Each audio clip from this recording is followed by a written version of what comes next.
tonight on CBC Vancouver News. Heart just sank. Devastating. Couldn't believe it, still don't believe it. People in Kamloops mourn 3 young hockey players killed in a car crash in Alberta. 2 were from the BC interior city.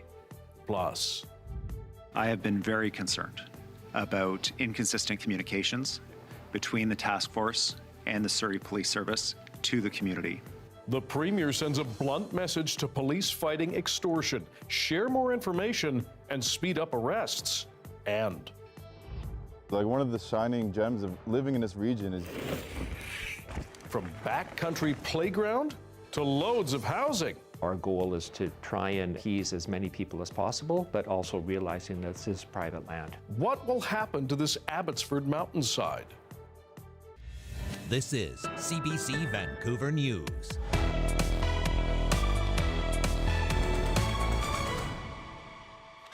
Hello, I'm Dan Burritt. Thanks for joining us. Shock and grief are hitting 2 provinces as news sinks in of the deaths of 3 junior hockey players in a highway crash in the home community of the Southern Alberta Mustangs and in Kamloops, hometown of 2 of those players. Caroline Bargout has more on how that community is coping with the tragic loss.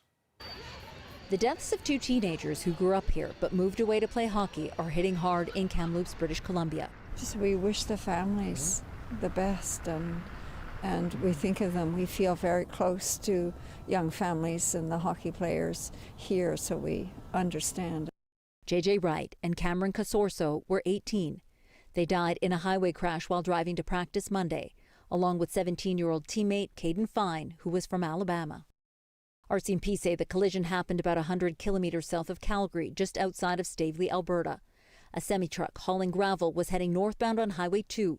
The teens were in a vehicle traveling east on a secondary roadway. Police say the collision happened as the car was attempting to cross the highway. That's quite a large intersection. That vehicle would have had to come across 2 of the southbound lanes and then stop in the median and then proceed through. So when they proceeded through, that's when that passenger vehicle was hit by the semi-truck. It's reminded Canadians of the 2018 crash between a semi and a bus carrying the Humboldt Broncos. 16 people were killed, 13 others injured, including Ryan Stritsnitsky. Young kids playing hockey, I mean, you know what those are like, driving to practice with your buddies and being in the car, you know, those are like, you know, brothers. Casorso was a goalie. Wright and Fine were forwards. It was their first season playing for the Southern Alberta Mustangs junior team. Before that, Casorso and Wright were part of the Kamloops Minor Hockey Association. Enthusiastic. I mean, I wish I could have just wrapped him up and had, 17 JJs on the team, right? Just a wonderful kid. That's JJ in the front row in the red pajamas. Shelley Lampro's son met JJ Wright in kindergarten and became fast friends. It's really hard to wrap your mind around. Somebody that you've watched grow up, just suddenly gone. Caroline Bargout, CBC News, Kamloops. Vancouver Police says a high school basketball game ended with a young man getting stabbed. During the game, there were some tensions that arose between the 2 schools. High stakes game with playoff implications, fans from both schools watching, and there were some conflicts that arose amongst the spectators during that game. Those conflicts spilled over into the hallways of the high school when the game ended and resulted, unfortunately, in this very serious assault. It happened just after 9 o'clock Monday night at Eric Hamber Secondary in a game versus Killarney. Police say a fight broke out among the spectators at the end of the game. The force says an 18-year-old boy was stabbed in the arm and taken to hospital for surgery. No one has been arrested yet. Police say extra liaison officers have now been sent to both schools. BC's Premier has a blunt message for the police leaders working to crack down on extortion in this province. Ramp up the arrests and share more information with the community. Katie DeRosa has more on the concerns about communication. I have been very concerned about inconsistent communications between the task force and the Surrey Police Service to the community. Premier David Eby critical of the RCMP-led task force and Surrey Police over how they share information in their fight against extortion. When I speak to community leaders and individuals in the community, they do not have confidence that everything that can be done is being done. Some Surrey business leaders say 2 years of relentless violence has left people wondering if they should leave their homes, drive their cars, or even host their child's first birthday party. It's beyond frustration, it's beyond fear, it's actually very handicapping right now. We've unfortunately received conflicting information from different sources of government and sources of police. EB says a new community advisory group will work with the task force to improve communication. The BC RCMP says, with respect to public communications, we have been limited with what is shared. Our priority has been to try and balance public updates and the need to protect the investigative integrity of ongoing operations. The chief of Surrey Police says he looks forward to working with the new advisory group. The Premier also says 4 members of the Surrey Police Board will be replaced by people chosen by Surrey's Mayor and the Public Safety Minister. The federal government has promised to send BC 20 more Mounties to help fight extortion. Surrey's Mayor is asking the feds to declare a state of emergency. I'm in Ottawa today, urging the federal government for immediate action on this crisis. EB credits on-the-ground patrols with the swift arrest of 3 young men early Sunday morning, minutes after they allegedly shot at a home in South Surrey. Police believe it's extortion-related and say the 3 charged are foreign nationals. The Canada Border Services Agency says it is investigating 111 foreign nationals with suspected links to extortion who may be in Canada illegally. It says 9 people have been deported. Katie DeRosa, CBC News, Victoria. A former BC lawyer who killed his own client has been found guilty of first-degree murder. Rogelio Butch Bagabuyo was accused of killing Maud Abdullah in March of 2022.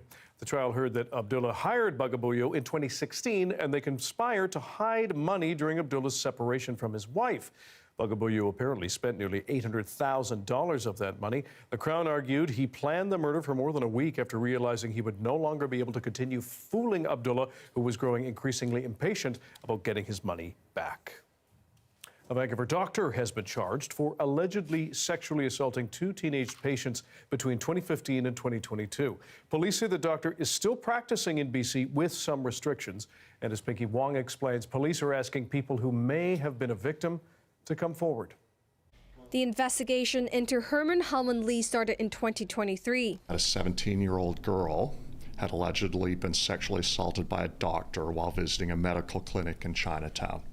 The alleged offenses occurred over a number of years. During that investigation, VPD learned of another alleged sexual assault by Lee in 2015 involving a 14-year-old girl in the Burnaby clinic. The charges against Dr. Lee come after nearly 3 years of investigation. Dr. Lee left the country for a period of time, and so some of that time is built into his absence. So the actual investigation didn't take 2 years. We had to wait. The BC Prosecution Service charged 65-year-old Lee with 2 counts of sexual assault, 2 counts of sexual interference, and 1 count of sexual exploitation for offenses that allegedly occurred between 2015 and 2022. Police say Lee is a Vancouver resident and he has been released on bail and remains a practicing physician but is not allowed to treat anyone under 16 without another adult present. Investigators are asking anyone who may have been in contact with Lee to reach out. We know that it is always a personal decision for anyone to come forward and report a sexual assault, and we understand that. For some, that decision may take time. We want to assure everyone that if you do come forward, you will be met with care and compassion.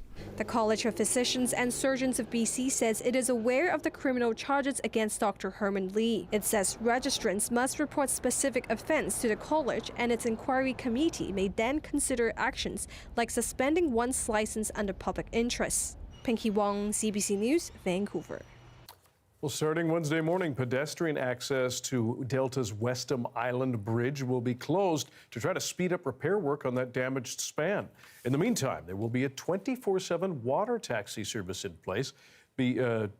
TransLink and the BC government are also funding the barge service to and from the Westham Island during bridge repairs to try to support agricultural producers. Repairs have been underway since a vessel struck the bridge last month.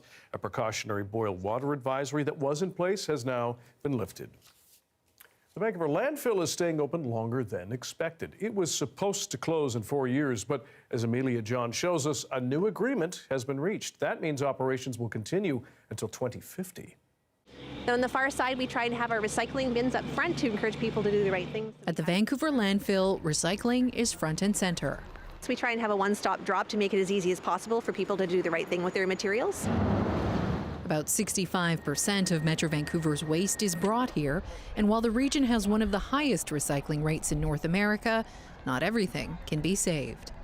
The trucks are unloading, they have a walking floor, it shuffles the garbage out the back, and the bulldozer will spread it in thin layers, and the compactor squishes it down as much as we can, and then we will cover that off weekly with soil.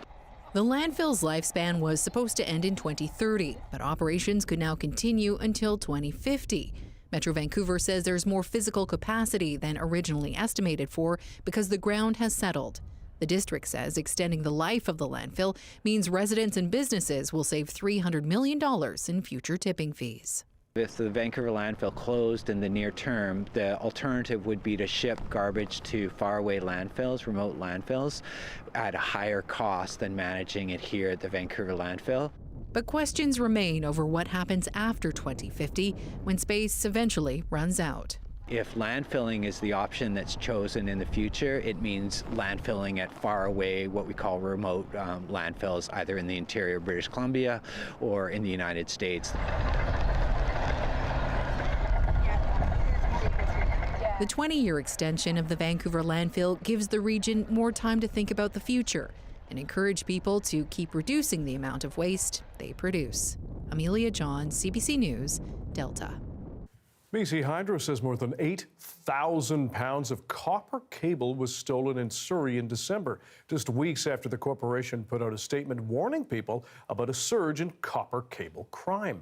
Hydro says 1,300 meters of copper cable was stolen along 64th Avenue between 159th and 162nd Street. The utility says they were alerted when they received a report of a driver who'd gone over a maintenance hole with its lid removed. After completing an inspection, they realized copper cable was cut in 14 maintenance holes.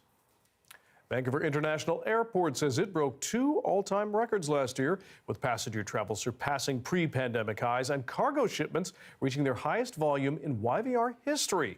The airport welcomed almost 27 million passengers last year. Domestic travel led the way with more than 13 million.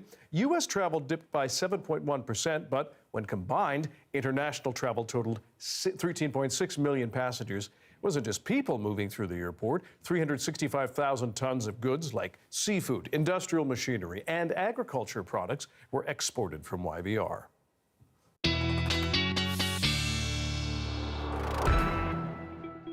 Marius Madavi joins us for a first look at the weather, and some alerts are in place, right? That's right. And just very quickly, I have to say, you can tell somebody's a weather nerd when they hear Vancouver International Airport set records, and they immediately assume you're about to talk about weather records and not whatever it was.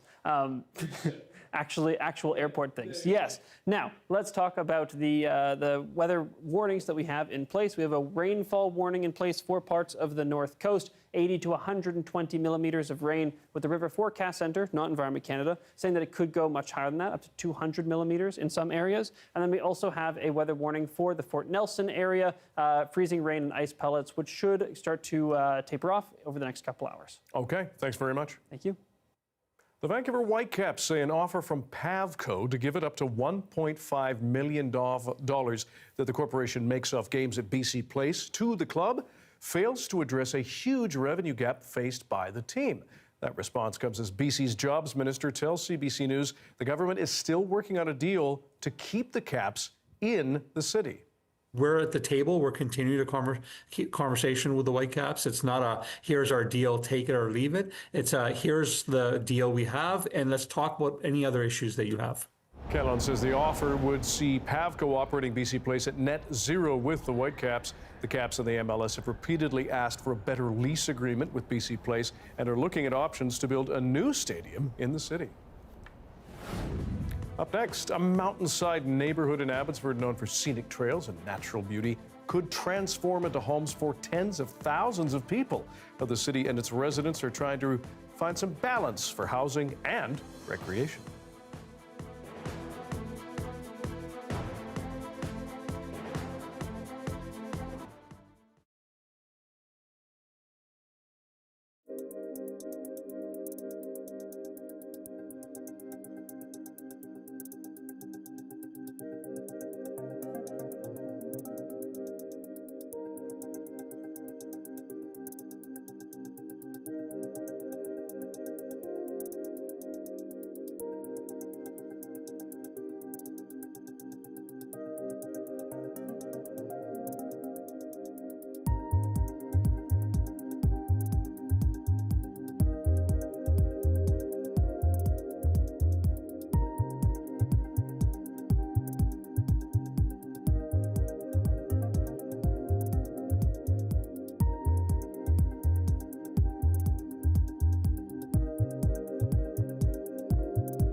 New numbers from the Greater Vancouver Realtors indicates the housing market remained sluggish last month. It recorded only 1,100 residential sales last month, a nearly 30% decrease compared to last year. There were just over 5,100 new listings, down 7.3%. The benchmark price fell near 6%. The report also showed inventory was up by nearly 10%. 150 new homes are now open in Vancouver and Langley for women and children fleeing intimate partner violence. These homes are more than just walls. They are places where you can finally sleep without fear and hear your children playing freely and safely, having keys to your own dignity in your hands. The province invested more than $100 million in the projects. The homes include 78 units in Vancouver and 80 in Langley. The homes range from studios to 1-bed and 2-bedroom condos, as well as 3-bedroom townhomes.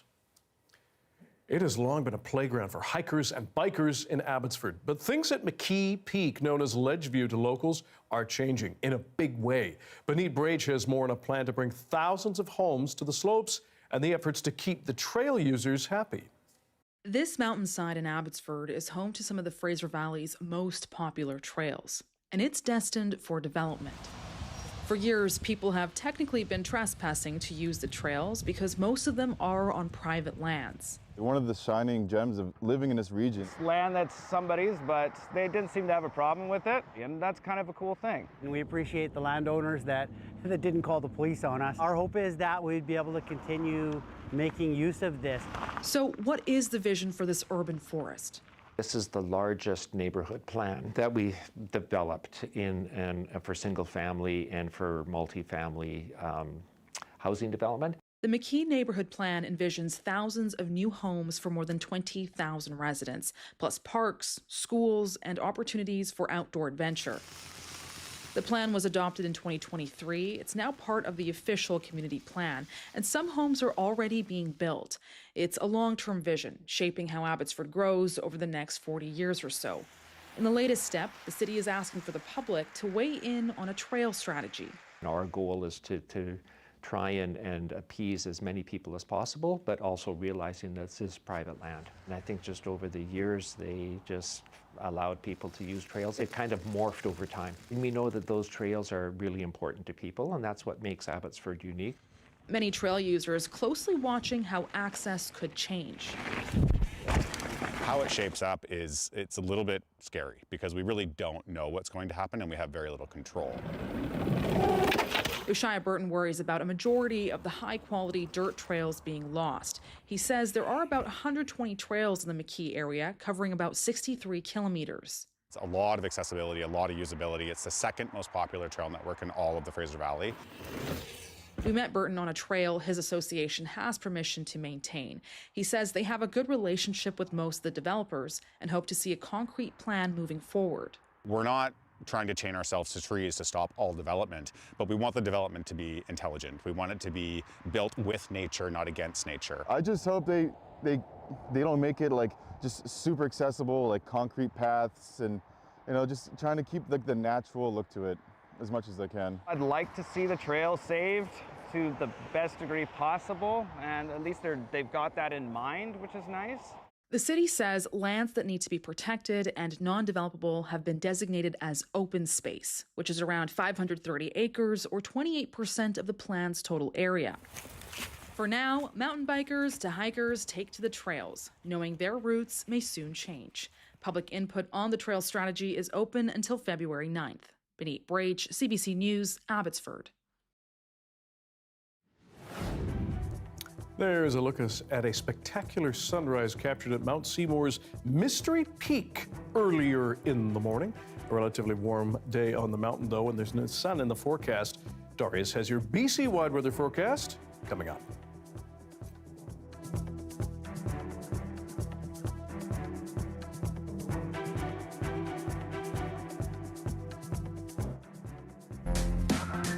This is Vancouver is a new CBC podcast where we explore the issues, the stories, and the people that make this place home. Listen to This is Vancouver wherever you get your podcasts.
A survey of students in Quebec from high school up to university shows the vast majority are using AI in their schoolwork, some using it for plagiarism and cheating. Deanna Sumanek-Johnson explains the issue and how institutions are just trying to catch up. Young people in Quebec are not shy about using AI for their schoolwork. I don't know, I'm not going to name any names, but it's obvious everybody uses AI. They do highlight specifically not to use it for plagiarism and to write its work off as your own. It is explicitly stated in the course outline, but I've yet to have a conversation with any of my professors about it. According to a new study by SOM commissioned by Radio-Canada of more than 600 students at the end of secondary school in Cégep or at university, 76% are using AI regularly and 31% are using it in ways they know are not allowed by their institutions, namely for cheating. Quebec is one of a few provinces that offers guidelines on acceptable uses of AI. The minister in charge says it's a work in progress. And I think that we are in evolution towards AI, and there's going to be more guidelines probably in the near future. It's not a Quebec-only phenomenon. A survey of close to 700 high school, college, and university students across Canada by KPMG this fall yielded similar results, with 73% saying they use AI for their schoolwork, a trend this expert finds concerning.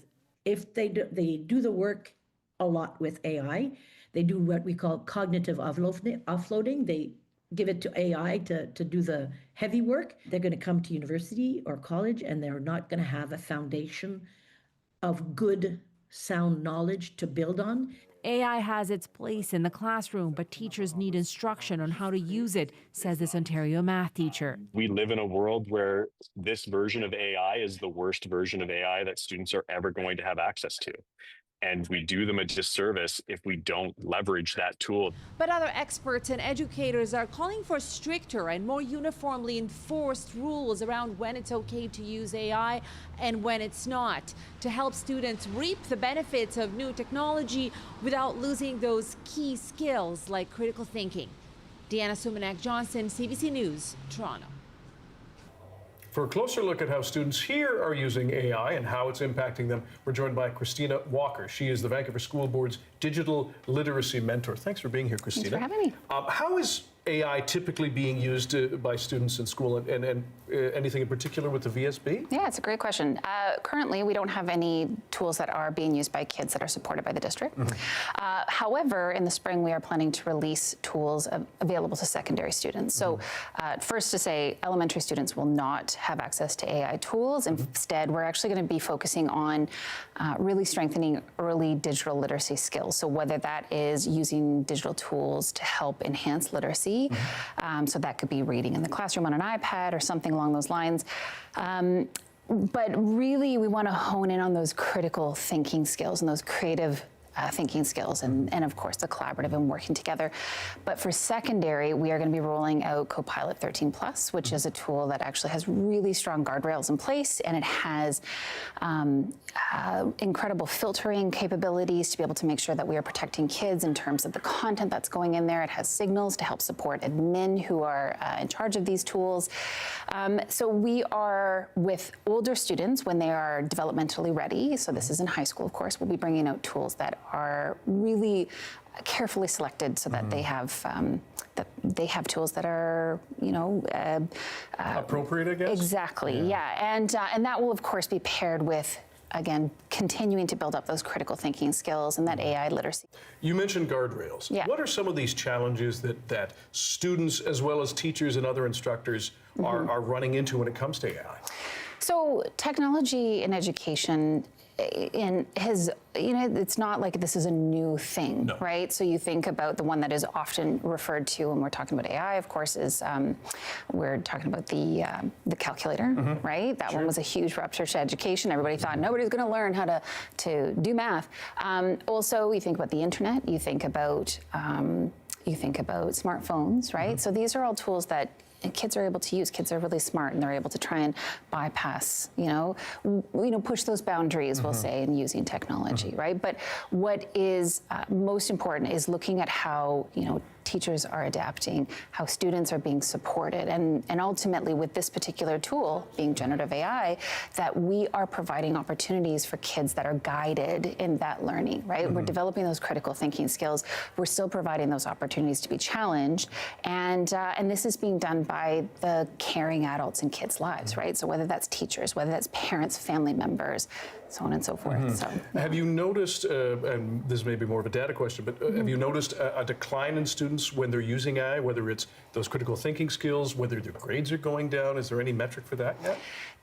I wouldn't say that there isn't really a metric just yet, other than, of course, having conversations and of course, as teachers, we are working in the classrooms, we are seeing what's happening there. But it's not so much that, because, you know, within the Vancouver School Board, we've been working really hard now, my role specifically as a digital literacy mentor, we've been working really hard to build up that capacity in teachers, right? And part of that is, of course, they're learning how to use the tool, but then also supporting that big first step with kids, not using those tools, but developing those critical thinking skills, because that cognitive offloading that a lot of people are really concerned about is counteracted through critical thinking, right? Creative and critical thinking skills. That's where we have to support kids best, right? Yeah. Christina Walker with the VSB. We appreciate your time. Thanks very much.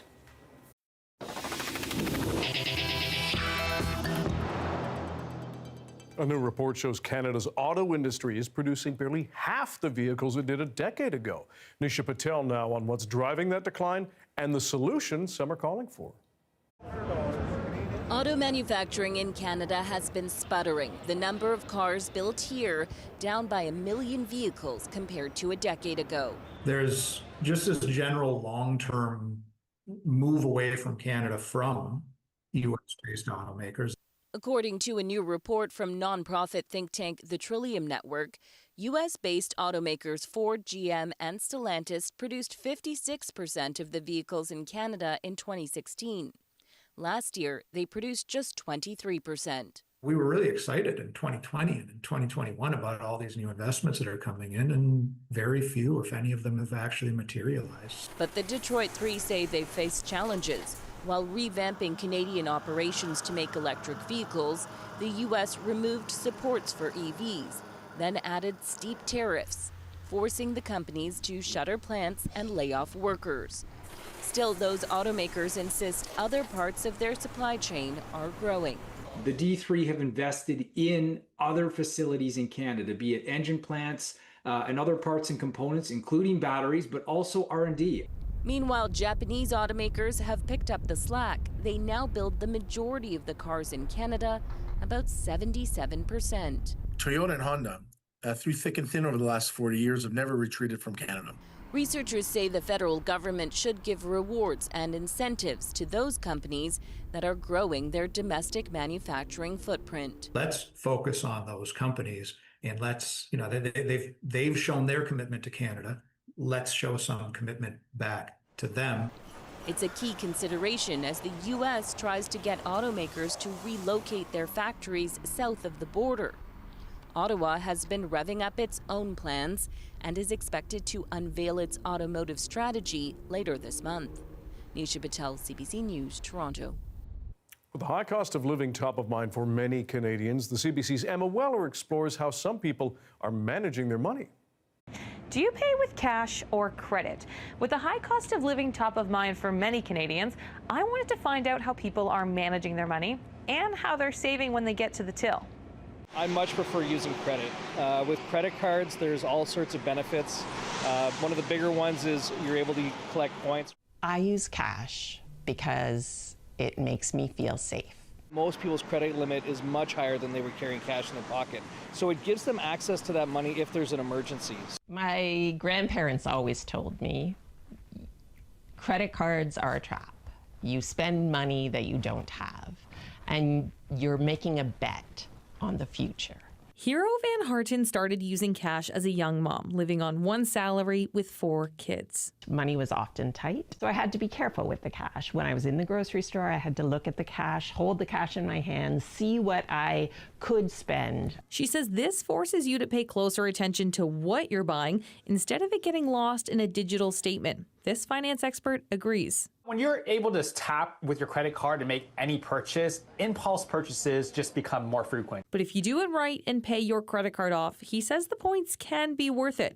Thompson is an example of that. It's in the thousands of dollars that I save per year. I think over 8 years at a certain store, I've amassed more than $30,000 worth of points through that program. If you're the type of person who charges everything to their credit card just to earn points, there's a good chance you're actually spending more than the points are worth. There's a lot of these little tricks, I'll call them tricks, that the companies play to make consumers feel as if this is kind of a fun way to get free stuff. And if you don't pay off your credit card every month, It's never worth it because most credit cards charge an interest rate of 20% or more. No rewards you earn are ever worth that much. going to a bank to withdraw cash might not be the most convenient thing, but at the end of the day, it might help you save a few bucks. Emma Weller, CBC News, Ottawa.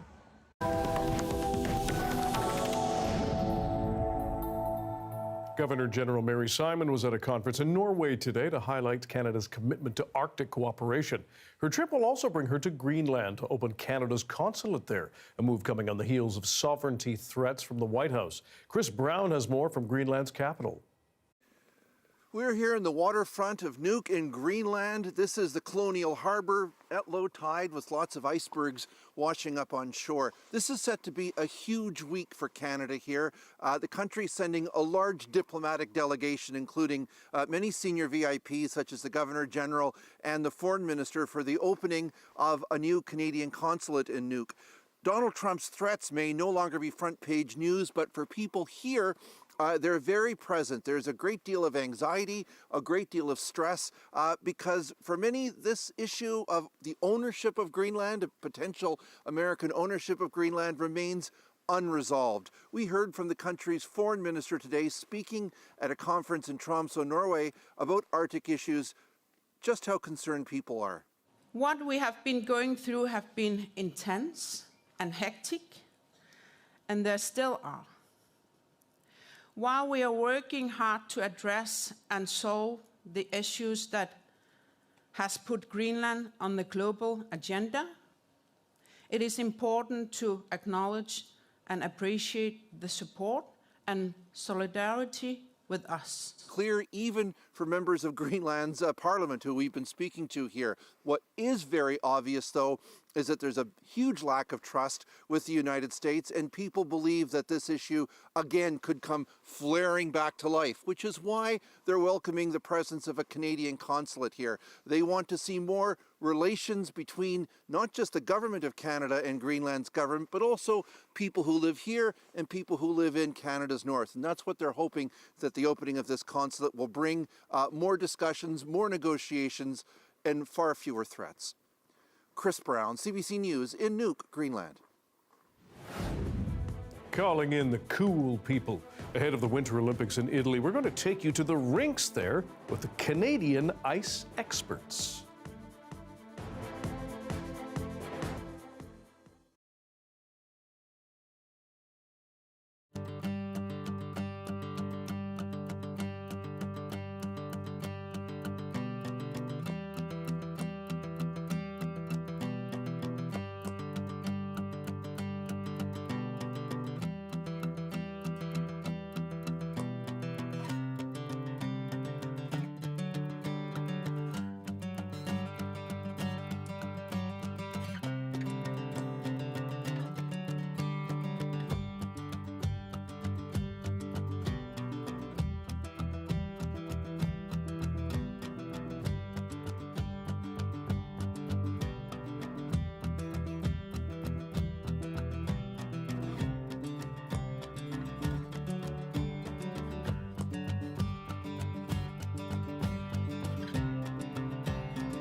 It is just days before the opening ceremony of the Milano Cortina Winter Olympics, and yet organizers are still trying to build buzz inside Italy.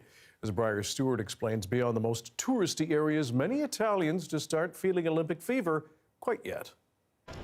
In one of Milan's grandest piazzas, in a store where shelves are lined with souvenirs, it's not hard to find those excited for the Olympics. And considering this stuffed mascot will set you back about $100, there are plenty willing to shell out for swag. We love Italy to begin with, and it was just a perfect opportunity to see the Winter Olympics. These Albertans happen to be in the city for a conference and are staying to see the first Canada women's hockey game. So how would you describe the mood here? I'd say it's definitely ramping up for sure. For the days leading up, it maybe hasn't had that feel, but it's getting more and more. You hear more, there's more people celebrating it. But beyond the most touristy areas, there are fewer signs of Olympic fever, and there aren't many chances for the public to soak in the atmosphere if they wanted to. This is the only site in Milan where people are going to be able to gather to watch events on the big screen. And as you can see, just a few days before the opening ceremonies, still very much a work in progress. So is the neighborhood of Santa Giulia, home to the new hockey arena. This area is part of a multi-year revitalization plan that was supposed to accelerate with the Olympics. So far, not much has changed. So do you think people in Milan are excited about the Olympics? Not so far, I have to say. We will see afterwards. This professor of urban planning says there's been a lot of debate about development in the city, which has some feeling ambivalent or even against the games. But he says that also happened before Milan hosted the World Expo in 2015. But then after, it was quite successful and important also for the city. So I hope that after that something will happen. So maybe after the Olympics, people will say, that was pretty good, wasn't it? Yes. So maybe the Olympic buzz will come when the sites are finished and the competition begins. Briar Stewart, CBC News, Milan. Well, as the games get set to kick off, the pressure is on to make sure all the venues are competition ready, especially on the ice rinks. Back in December, CBC News spent some time in Italy with the Canadian ice experts, making sure those venues are just right. Chief correspondent Adrian Arsenault has more. Brandon, have you got the dot? It was a confident ice master back in December, willing to teach just about anybody how to try to get Olympic ice right. Uh-oh. Yep. That was an excellent start. Oh. At least Canadian Don Moffat knows what he's doing. I'm getting you wet. That's okay. He's in charge of the ice in both the smaller arena and the larger one. Yeah, that's good. And if you've heard concerns that the rinks in Milan won't be good enough, no, he's not worried, even if the venues themselves need a bit of work. I have 100% confidence that we will be completely ready. This one has to be perfect. Not to say preparing both rinks is easy. The ice qualities and the level of professionalism in Europe is nowhere close to what the National Hockey League expects. I think we've done a pretty good job here of raising those expectations that just good enough is not good enough. It has to be the absolute best that we can do. The Olympics always represent a moment to push boundaries, and not just with athletes, but with technology too. And with the ice, there is a big experiment underway over at speed skating. In a space typically used as an exhibition hall, they've built a temporary oval, a global first. If it works, another Canadian ice master, Mark Messer, says it could make the sport accessible almost anywhere. We need to prove that this can do it. So you can't screw this up? Well, we can never screw this up. I mean, number one, we're Canadian. We don't screw up. We do the best we can. Harder, colder, smoother ice than hockey, and here built on a layer of insulation. When we watched fine-tuning underway in December, the feedback from the long track speed skaters was that this reminded athletes of this. It sounded hollow, like skating on lakes. Romantic maybe, but not what athletes are used to competing on. Some suggesting it left them with the impression the ice would crack at the corners. Those are notes Messer takes seriously. They have to get it in their head that that's the sound. Other than that, it should feel the same. It also tells me that we haven't fine-tuned the water composition for one, and the temperatures that we want. So just as athletes train and finesse until the last moments, getting the ice Olympic ready is a feat all of its own. Adrienne Arsenault, CBC News, Milan.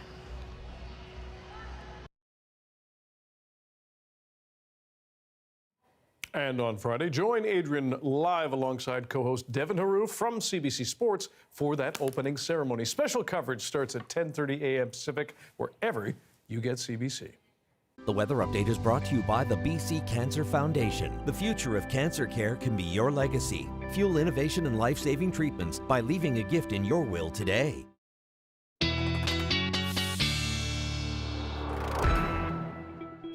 Time for our BC-wide weather forecast with Darius Madavi, our science and climate specialist.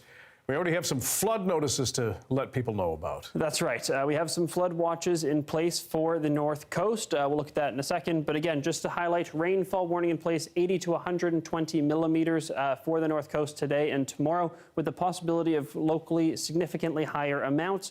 The BC River Forecast Centre has said in excess of 200 millimeters is possible in some areas. So be on the lookout for that as that atmospheric river comes in. And then we have that freezing rain advisory. It should come down the next couple hours up around Fort Nelson. Now, this is where we have those flood watches and warnings, high stream flow advisories down for the Central Coast. I said flood warnings, no flood warnings as of yet, but flood watches in place for the North Coast, including Prince Rupert, and then heading up even to some inland areas, so be on the lookout there. In terms of the precipitation that we're seeing come in, because of that ridge of high pressure that is built in over southern BC, keeping us mostly dry and relatively sunny in many places, we're going to see that atmospheric river really impact the North Coast, with at times coming down to the Central Coast as well, like overnight tonight, and then breaking into the central interior and into some of the Rockies. But really, this is where that atmospheric river is focused on the North Coast, will be heavy at times pretty much over the next 24 hours, and then should start to taper off by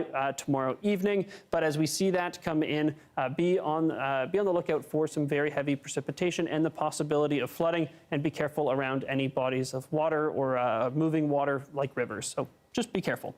We also have avalanche danger relatively high throughout much of the province, considerable to moderate to considerable in many places in southern BC, with a few pockets of higher in more northern areas. That is going to jump up again as we get later into the week, like Thursday and Friday, largely because of warming temperatures, but also because of some local features. If you want to know more about why the avalanche danger is high in your area, or if you're heading up into the mountains, avalanche.ca is the place to go. Lots of great information there.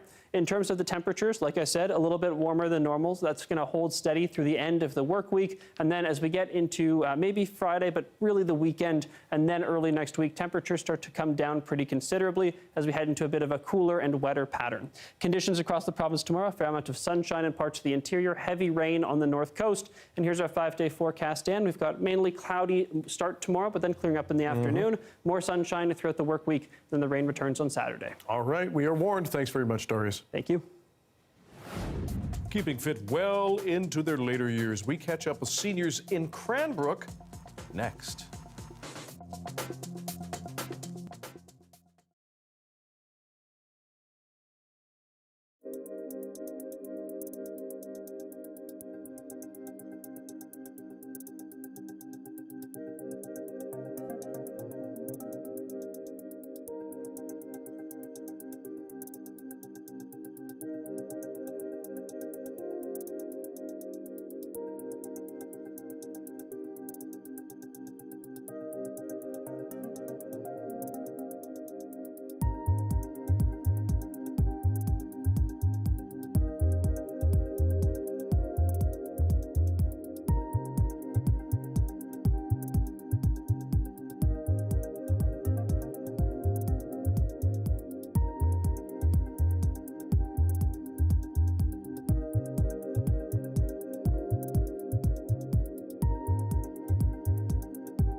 Hi, I'm Amy Bell, and this is your CBC Inbox. Ring in the Year of the Horse with CBC at the Vancouver Chinatown Spring Festival Parade on Sunday, February 22nd. Join us along the parade route and celebrate the Lunar New Year. And never miss a special programming series, event, or contest. Subscribe to CBC's e-newsletter and keep connected with us. Canada's population, as we know, is getting older, and falls are one of the major risks for seniors. But as the CBC's Amber Wound discovered, a fall prevention program in the East Kootenays is doing more than just keeping people on their feet. Okay, I'm going to turn it on, take the brake off, and I'm ready to go. Hi, my name is Ray Osborne. My age is 97. And moving is the answer. I'm feeling pretty darn good, and I'm going to keep on exercising. Twice a week, older adults gather here to move through a circuit. Around the arena concourse, there are 12 stations focused on balance, strength, and coordination. Now in its fourth year, the program sees 40 to 45 participants each session, with a drop-in fee of just $2. The goal in starting the program was fall prevention. We want people to have better balance and agility and mobility to prevent falls, which can be devastating to anybody, and especially for older adults. I'm Enid Barnhart, and I'm here today to remain active. Remain active means that I can look after myself. I live alone and do my own housework, and with the aid of my children and my friends, I am able to stay in my own home. Just because you're getting older doesn't mean that you stop moving. You know, when people stop moving, they stop enjoying life and they stop engaging in life. According to Statistics Canada, nearly 1 in 5 Canadians is age 65 or older, a segment of the population that continues to grow. In a country of about 40 million people, that translates into close to 8 million seniors. Exhale and inhale, and we'll sweep our arm up. Exhale, good job. Of course, when they are consistent, their balance is improving, their mobility is improvement, and they're even telling us little goals at home. They're able to go upstairs easier, able to get up and down off of chairs easier. So it's neat to see it kind of transition to their daily living stuff. Doing the exercise with people and meeting new people too. You should stay active in 3 ways, socially, mentally, and physically. It's great to get old, but you don't have to be old. You know, you're never old in your mind, so the way to do it is get moving, get active, and just keep doing it. Amber Wong, CBC News, Cranbrook. I'm pooped out. Thanks for being with us tonight on CBC Vancouver News at 6. You can watch this newscast on CBC Gem, our free app, as well as on YouTube and our website, cbc.ca/BC. We'll have your next local news at 11 o'clock, right after the National. See you then.